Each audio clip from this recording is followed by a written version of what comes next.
नमस्कार, आप देख रहे हैं अपना बिहार। मैं हूं आपके साथ विभा उपाध्याय। बड़ी खबर इस वक्त आ रही है, पटना एयरपोर्ट पर हाईटेक किया जाएगा। पटना एयरपोर्ट अब हाईटेक सुविधाओं से लैस होने वाला है।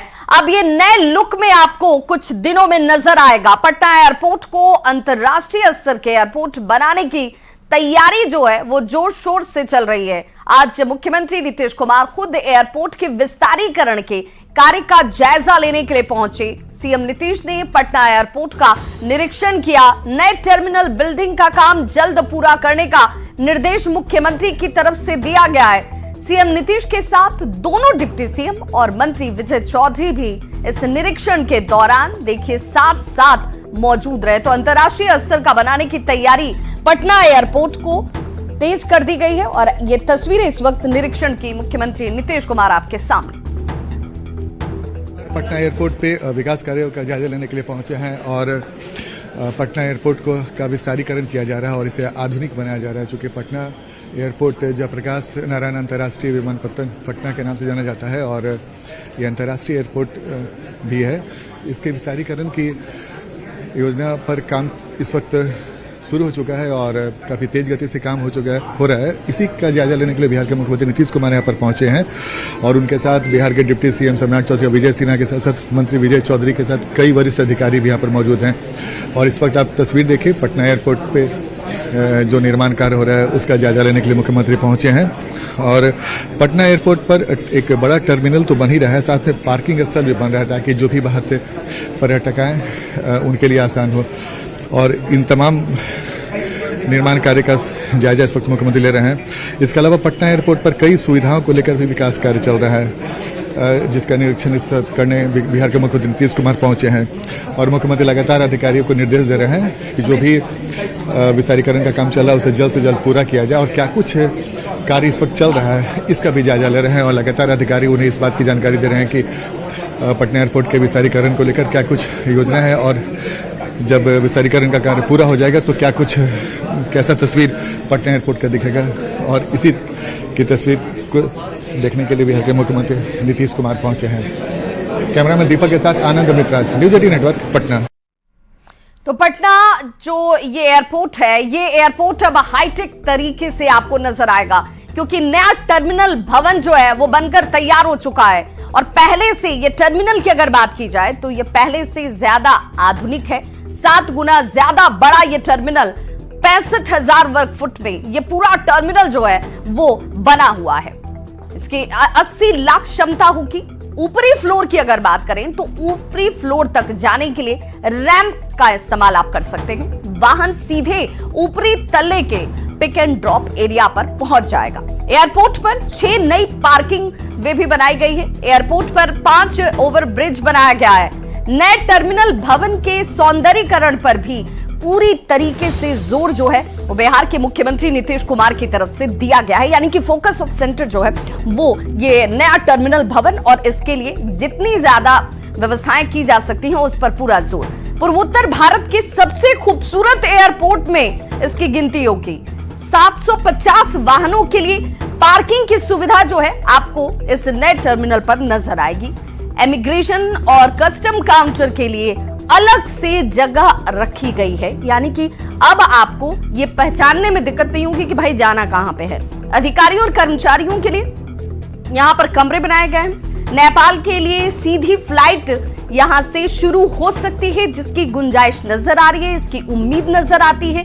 जापान, वियतनाम, म्यांमार के लिए भी यहां से फ्लाइट उड़ान भरती हुई नजर आएगी। इसलिए कहा जा रहा है कि अंतर्राष्ट्रीय स्तर का ये एयरपोर्ट जो है अब आपके सामने होगा।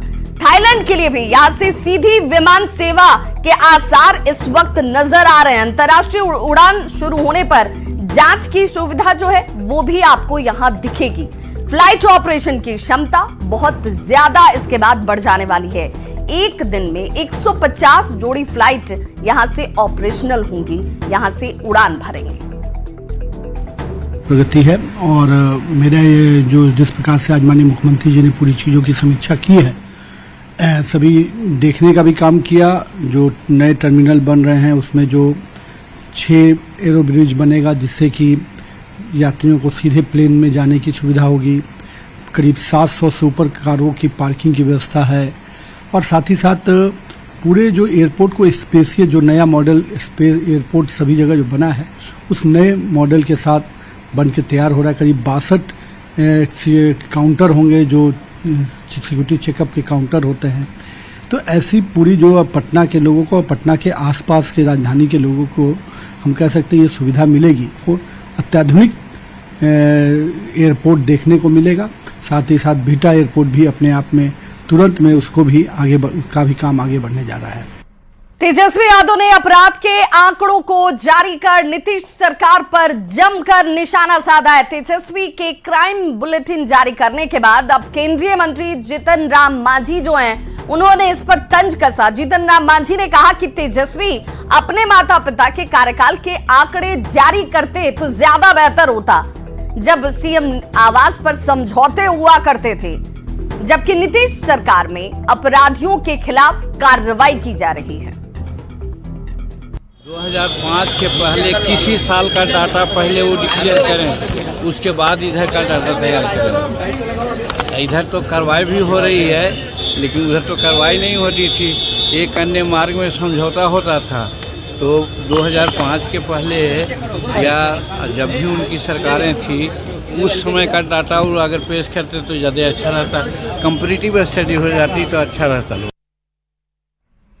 सत्ता पक्ष ने आरोप लगाया कि लालू प्रसाद राबड़ी देवी के शासनकाल में सीएम हाउस में अपराधी बैठा करते थे। तेजस्वी से जब यह सवाल किया गया तो तेजस्वी इस सवाल पर भड़क जाते हैं। तेजस्वी यादव ने कहा कि इस बात के सबूत हैं क्या, अगर हैं तो दिखाइए। तेजस्वी ने बीजेपी और नीतीश कुमार पर इसे लेकर जोरदार हमला किया और कहा कि बीजेपी के कई नेता अपराधियों के साथ बैठते हैं, कईयों को संरक्षण दिए हुए हैं। हम लोगों ने तो कई तस्वीर भी इसे लेकर जारी की है। तो तेजस्वी यादव पहले तो क्राइम के आंकड़े जारी करते हैं, क्राइम के आंकड़े जारी कर दिखाते हैं कि इस वक्त बिहार की स्थिति कैसी है, जिस पर जीतन राम मांझी हमलावर होते हैं। उन्होंने कहा कि भाई वो भी एक वक्त था, उस वक्त जब आपके माता पिता मुख्यमंत्री के तौर पर बिहार की कमान संभाल रहे थे, उस वक्त के क्राइम के आंकड़े भी जरा जारी कीजिए। आरजेडी में बैठकों का सिलसिला लगातार जारी है। आज आरजेडी प्रमुख लालू प्रसाद पार्टी के सभी 4 सांसदों के साथ, सभी विधायक, विधान परिषद सदस्य के साथ बैठक करने जा रहे हैं। इस बैठक में पार्टी के बड़े नेता भी शामिल होंगे और इस बैठक की अध्यक्षता लालू प्रसाद और तेजस्वी यादव की तरफ से की जाएगी। बैठक में तेजस्वी की आभार यात्रा जो कि 10 तारीख से शुरू होने जा रही है, उसको लेकर भी चर्चा होगी। विधानसभा चुनाव जो आगामी होने वाले हैं बिहार में, इस पर भी मंथन किया जाएगा। तो तेजस्वी यादव की आभार यात्रा, बिहार विधानसभा चुनाव आगामी होने वाले, इनके साथ ही साथ क्या होगी स्ट्रेटेजी आरजेडी की, इसे लेकर इस बैठक को काफी महत्वपूर्ण माना जा रहा है, जिसकी अध्यक्षता खुद तेजस्वी यादव, लालू प्रसाद यादव करने वाले हैं।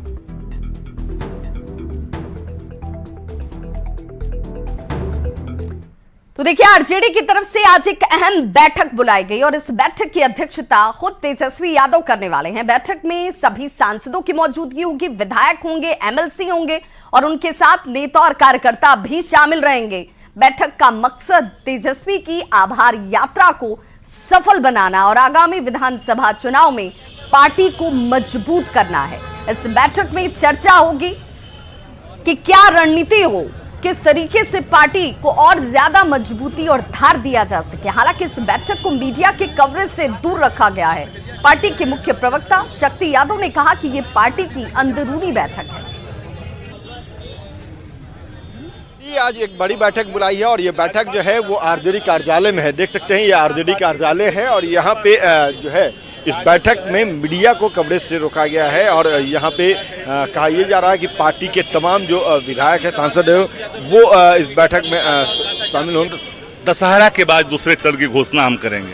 प्रथम चरण की घोषणा हो चुकी है, संगठन ने निर्णय ले लिया है और एक लाइन में स्पष्ट तौर पर हम लोगों ने कहा बूथ लेवल तक, पंचायत लेवल तक कि कार्यकर्ताओं से सीधा वो संवाद करेंगे और संवाद को के जरिए सशक्त करेंगे। 65% आरक्षण का दायरा जब बिहार ने बढ़ाया, 17 महीने के कार्यकाल तेजस्वी जी के पर्ण और निर्णय के अनुरूप में 9वीं अनुसूची में भारत की सरकार ने नहीं डाला। हम तो चुप नहीं बैठ सकते हैं। देश भर में जाति गणना करानी होगी। उस तत्कालीन गृह मंत्री जब चारों तरफ से घिर गए थे, राजनाथ सिंह ने क्या कहा था, करवाएंगे। अब दही जमाए बैठे हो, क्या चाहते हो कि सत्ता के संविधान पर मुट्ठी भर लोग अपना उसका उपभोग करते रहे, बाकी लोग हाशिए पर है, शैक्षणिक रूप से, सामाजिक रूप से, आर्थिक रूप से। कि यहाँ पे आरजेडी ने भी इस बैठक से मीडिया को दूर रखा है। और हाल देखना होगा कि इस बैठक में क्या बातें जो है वो सामने निकल कर आती है। अमित कुमार, न्यूज़ 18 पटना। तो जिस आभार यात्रा पर तेजस्वी यादव निकलने वाले हैं, उस जगह का चुनाव, अब उसकी खास रणनीति भी है क्या, ये तो अपने आप में सवाल है ही। लेकिन जहां से वो शुरुआत करने वाले हैं उसी जगह से आते हैं कर्पूरी ठाकुर। कर्पूरी ठाकुर जिन्हें सम्मान देने का काम प्रधानमंत्री नरेंद्र मोदी ने किया, भारत रत्न से सम्मानित किया गया। और ऐसे में इसी स्थान से 10 तारीख को आभार यात्रा की शुरुआत यहां से तेजस्वी यादव करने जा रहे हैं।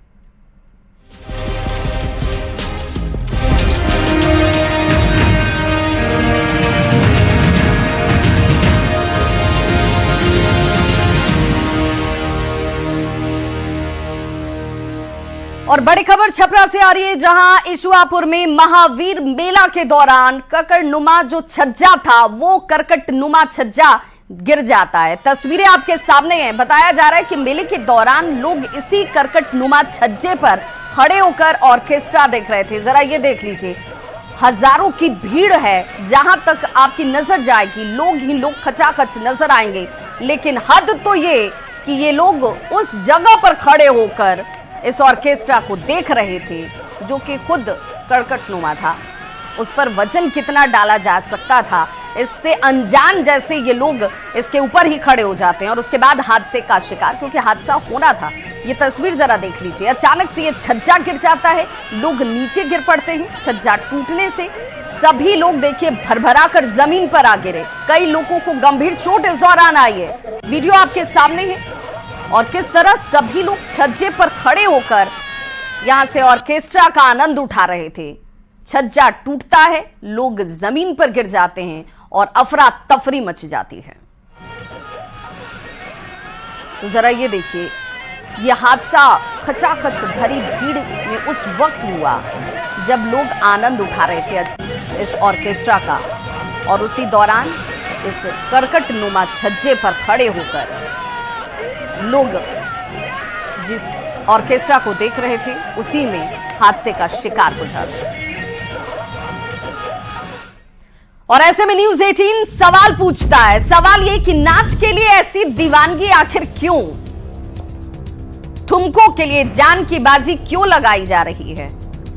बड़े हादसे के लिए, जो हादसा हुआ उसमें ज्यादा नुकसान भी हो सकता था। बड़े हादसे के लिए जिम्मेदार कौन होता? छज्जे पर खड़े होकर आखिर नाच क्यों देख रहे थे ये लोग? प्रशासन की नजर इन पर क्यों नहीं पड़ी? इन्हें रोका क्यों नहीं गया? महावीरी मेले में आखिर ठुमके का मकसद क्या है? आखिर ये ठुमके यहां इस महावीरी मेले में क्यों लग रहे थे? प्रशासन इससे अनजान कैसे था? ये तमाम सवाल इस वक्त।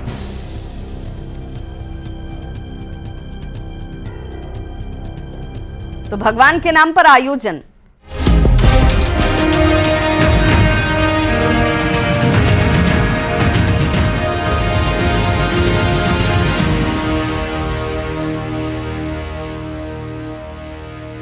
भोजपुर के बबूरा गांव में 10 दिन के बाद मगरमच्छ को वन विभाग की टीम ने आखिरकार पकड़ लिया। मगरमच्छ पानी से निकलकर बबूरा बांध की सड़क पर खुलेआम देखिए कैसे चहलकदमी करता दिख रहा है। जहां बाइक से जा रहे ग्रामीणों की नजर मगरमच्छ पर पड़ती है और फौरन उन्होंने इसकी सूचना वन विभाग की टीम को दी। वन विभाग की टीम एक्शन में आई। बघा वीटीआर के 2 सदस्य मगरमच्छ को पकड़ने के लिए भी पहुंच गए, जिसके बाद कई घंटों की मशक्कत की जाती है और मगरमच्छ को पकड़ लिया गया। देखने के लिए इस दौरान सैकड़ों गांव वाले भी यहां आसपास मौजूद रहते हैं। मगरमच्छ को पकड़ने के बाद वन विभाग की टीम ने हालांकि गांव के इलाके से दूर बबूरा और गंगा के संगम के तट पर ले जाकर इसे छोड़ा है, जिसकी एक्सक्लूसिव तस्वीर आप देख पा रहे होंगे।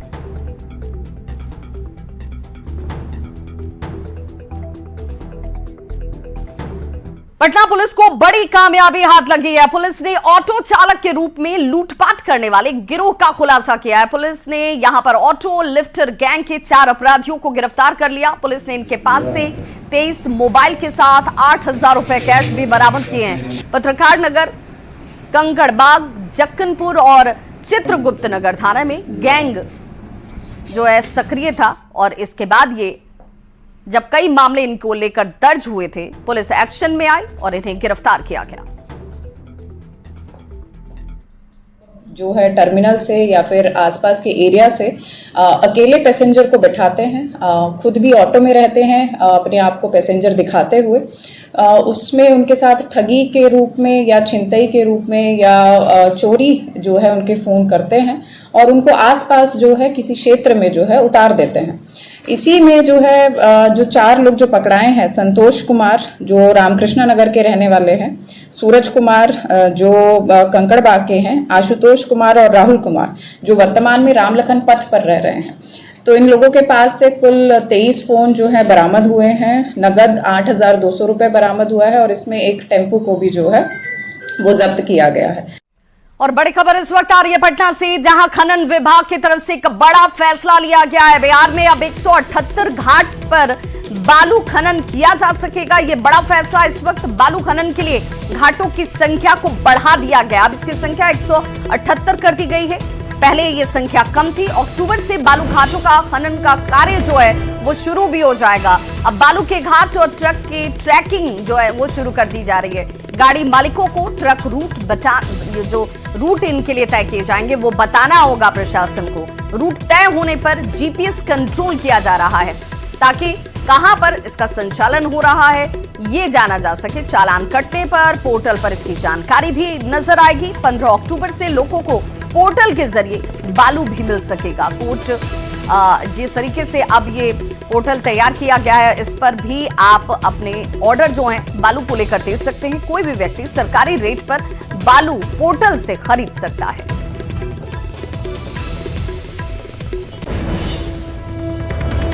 तो बिहार में शराबबंदी है, लेकिन इसके बावजूद बड़ी संख्या में शराबी यहां से पकड़े जा रहे हैं। मतलब साफ है कि शराब मिल रही है। कानून में बदलाव के बाद शराबी जेल जाने के बजाय अब जुर्माना देकर छूट जा रहे हैं। एक अनुमान के मुताबिक पिछले 2.5 साल की अगर बात करें तो लगभग 5,35,000 शराबी पकड़े गए, जिनसे 142 करोड़ रुपए की वसूली तक की गई। लेकिन दिलचस्प यह है कि इसमें पहली बार शराब पीते पकड़े गए लोगों की संख्या 4,90,000 है। इस खबर पर ज्यादा जानकारी दे रहे हैं न्यूज 18 संवाददाता आनंद अमृतराज। बिहार में शराबबंदी कानून लागू है और बिहार में शराब पीना और पिलाना दोनों जुर्म है। लेकिन शराबबंदी कानून में 2022 में बिहार सरकार ने कुछ ढील दी थी और पहली बार जुर्माने का प्रावधान किया था। और उसके बाद इस कानून में बदलाव के बाद कई सारे बड़े रोचक तथ्य भी सामने आ रहे हैं। और एक जानकारी के मुताबिक अगर पिछले 27 माह की बात करें तो लगभग 5.5 लाख के आसपास शराबी पकड़े गए और लगभग 142 करोड़ रुपए जुर्माने में वसूला गया। जाहिर सी बात है बिहार के लिए बड़ी खबर है और खासकर शराबबंदी वाले स्टेट में इतनी बड़ी संख्या में शराब पीने वाले लोगों का पकड़ाना और इतनी बड़ी राशि का जुर्माना वसूल करना ये अपने आप में एक रोचक तथ्य है।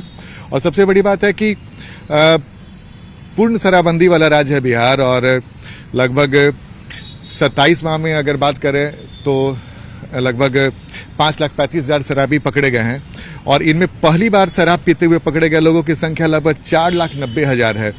यानी कि लगभग 5 लाख के आसपास वैसे शराबी पकड़े गए हैं जिन्होंने पहली बार शराब का सेवन किया और वो पकड़े गए और उनसे लगभग 142 करोड़ रुपया जुर्माना वसूला गया।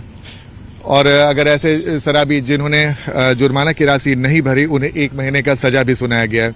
वही अगर दूसरी बार शराब पीते हुए पकड़े गए तो विशेष न्यायालय ने ऐसे लगभग 816 शराबियों को 1 साल की सजा सुनाई है। तो सरकार की पूरी कोशिश है, नीतीश सरकार की कोशिश है कि बिहार में शराबबंदी कानून पूरी मजबूती से लागू रहे और लोग शराब न पिए। लेकिन बावजूद इसके बड़ी संख्या में लोगों को पकड़ने का मतलब ही साफ है कि बिहार में शराबबंदी कानून में कहीं न कहीं और कड़ाई की जरूरत है ताकि जो लोग शराब पीते हैं वो शराब पीने के पहले 10 बार सोचे।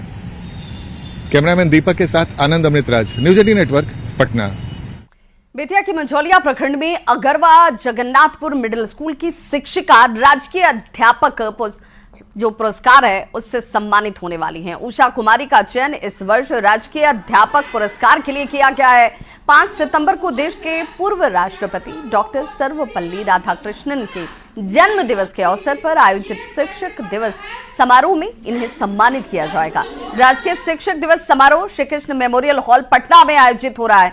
राजकीय अध्यापक जहां पर इस पुरस्कार के लिए चयनित किए गए और इनमें हैं शिक्षिका उषा कुमारी, जो कि 2005 में शिक्षा मित्र के रूप में अध्यापन के कार्य की शुरुआत करती नजर आई थी। 19 वर्षों के शैक्षणिक सफर में उन्होंने न केवल शिक्षा में नए विचारों को अपनाया है, बल्कि बच्चों के बेहतरी की दिशा में लगातार वो कार्य कर रही हैं। विद्यालय अगरवा जगन्नाथपुर प्रखंड मंझौलिया जिला पश्चिम चंपारण से हूँ। मुझे गर्व है कि मुझे राजकीय पुरस्कार से नवाजा गया है। मैं बच्चों के साथ संदर्भ के अनुसार चित्र हो, गतिविधि हो, समस्या समाधान हो,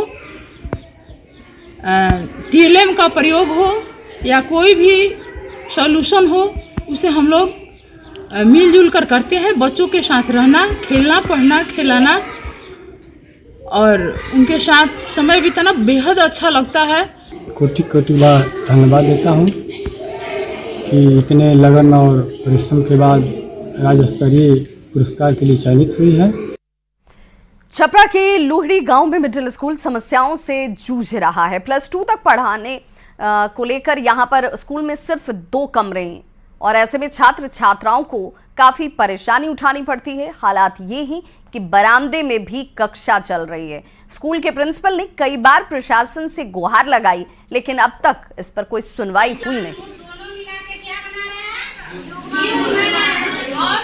तो इस बुलेटिन में बस इतना ही, लेकिन न्यूज़ 18 बिहार झारखंड पर खबरों का सिलसिला लगातार जारी है।